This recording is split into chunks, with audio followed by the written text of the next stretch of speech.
Hey guys, happy Friday. Today is Friday, February 22nd, and I'm on today to do my Friday vlog on the Back to Basics WLS channel.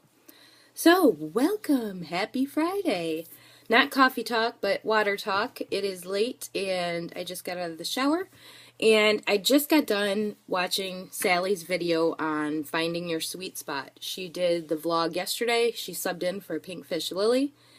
And when I first read the title of her video, I'm like, is she going to talk about finding your sweet spot with the lap band? You know, because she's RNY, and I'm like, okay, well, this should be interesting. But she put finding your sweet spot in your WLS journey, which is an amazing way to put it, because I want to talk a little bit about how I started my journey and what realistically I had set for myself and what had happened. So, when I chose to have lap band in December of 2010, I watched a lot of YouTube videos. Pretty much YouTube was the reason why I chose the lap band. YouTube was where I got a lot of the information, past experiences of other lap band patients. So, when you're 270 pounds or whatever your starting weight is, you have this glorious plan in your head of how this weight loss surgery is going to work for you.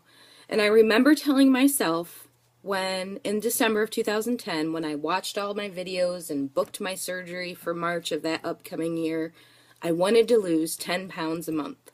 And I wanted to run, and you know, I had this list in my head of all these expectations I wanted for myself within that first year. And the reason why I say the first year is because I kind of did the same thing Melanie Sky Moon did. I straight up told my husband and my kids, family, I need this year to get myself right. You know, so I knew I had a year to focus on me. Okay? And in my life, in my situation, that's asking a lot.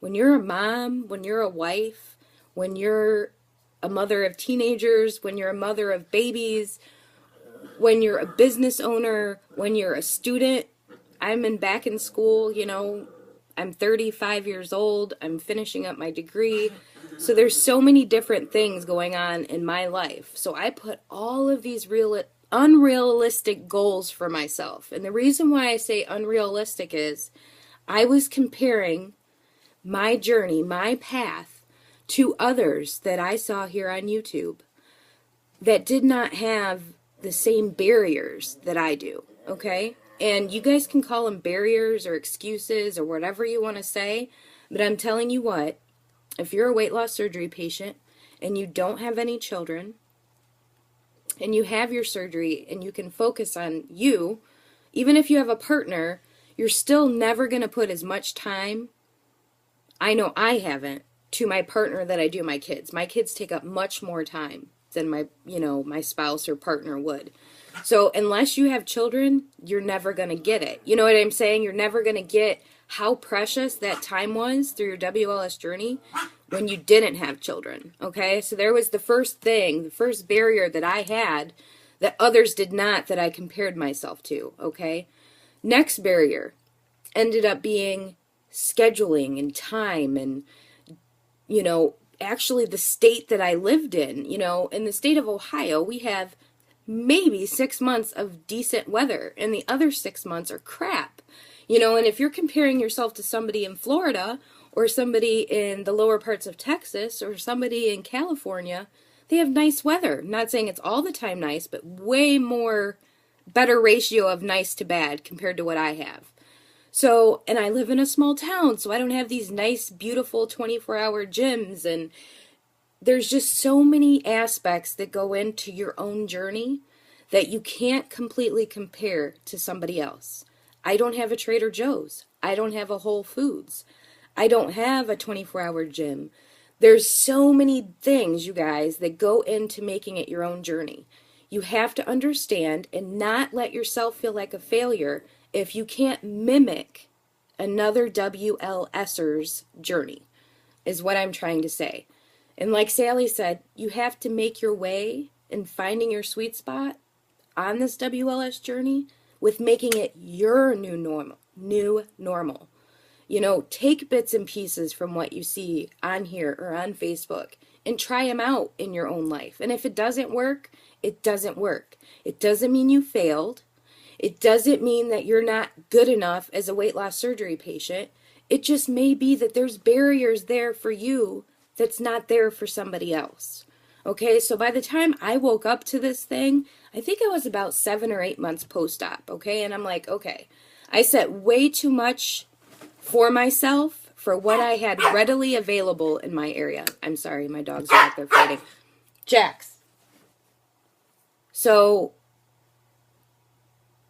at 8 months, I thought to myself, I need to revamp. You know what I'm saying? I need to really sit down and figure out what's going to work for my journey.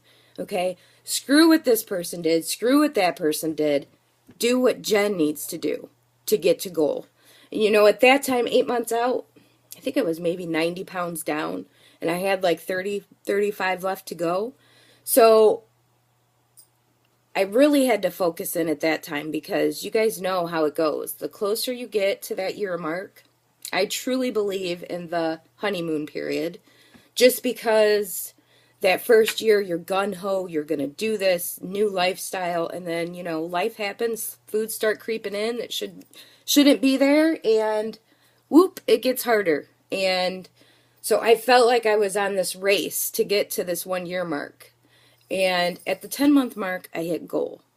So then it went from shifting my gears from lose, lose, lose to try to maintain. And in that part of maintaining, I went down about another 14 pounds. I got down to like 131. My goal was 145. And through the summer of last year, I had to play with numbers. And, you know, I didn't see this on YouTube. So this part of it was new to me. I was literally having to up my calories to like 2,000 calories a day to not keep dropping. I didn't want to go below the 130s. So I was like eating sometimes 2,000 calories a day. And, you know, you don't hear that very often out here in the community. And if there is people consuming that much, I didn't hear about it.